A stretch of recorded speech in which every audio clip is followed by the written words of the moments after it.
Dans la communauté française, il y a ce qu'on pourrait appeler, à la suite d'Attali, l'hyperclasse, qui, elle, au nom d'une sorte d'individualisme forcené, soutient un petit peu cette évolution du sport de haut niveau et des footballeurs en particulier, qui semble incarner à ses yeux des valeurs progressistes, entre guillemets. Oui, là c'est pas simplement l'hyperclasse. C'est-à-dire, en effet, certains bobos voient dans ces jeunes nés comme Anelka Attrape l'incarnation d'une certaine révolte. Et ils trouvent beau que ces joueurs, si vous voulez, fassent un bras d'honneur au système et s'enrichissent à ses dépens parce que, du fait, en quelque sorte, de leurs origines. Ils sont sanctifiés par leurs origines. Ce sont quand même encore, aux yeux des inrecuptibles, des damnés de la terre. Mais tout ça procède, si vous voulez, d'une idéologie très ancrée dans une partie de la gauche, une partie seulement, parce qu'il y a aussi une gauche républicaine et beaucoup plus psychorigide, une idéologie selon laquelle le mal vient de la domination. Eh bien, les dominés, même quand tout d'un coup ils changent leur destin, restent à jamais des dominés.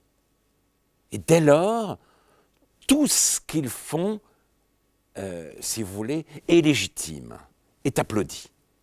Et c'est désolant. Mais l'hyperclasse dont vous parlez est très présente maintenant parce que aussi le football a acquis ses lettres de noblesse.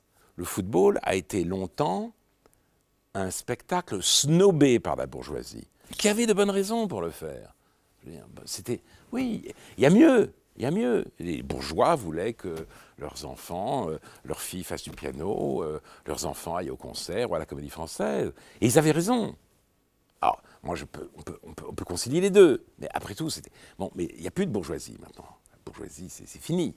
Donc, les nouveaux, je ne sais pas comment on pourrait les appeler, la post-bourgeoisie, elle aime le football l'amuse, et en même temps, elle y transporte ses propres valeurs. J'ai appris, par exemple, que lors d'un match récent du Paris Saint-Germain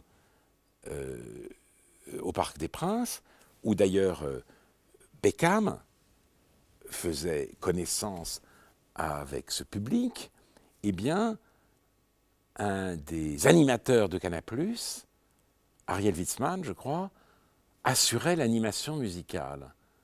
Mais pour un vieux supporter, si vous voulez, c'est un sacrilège.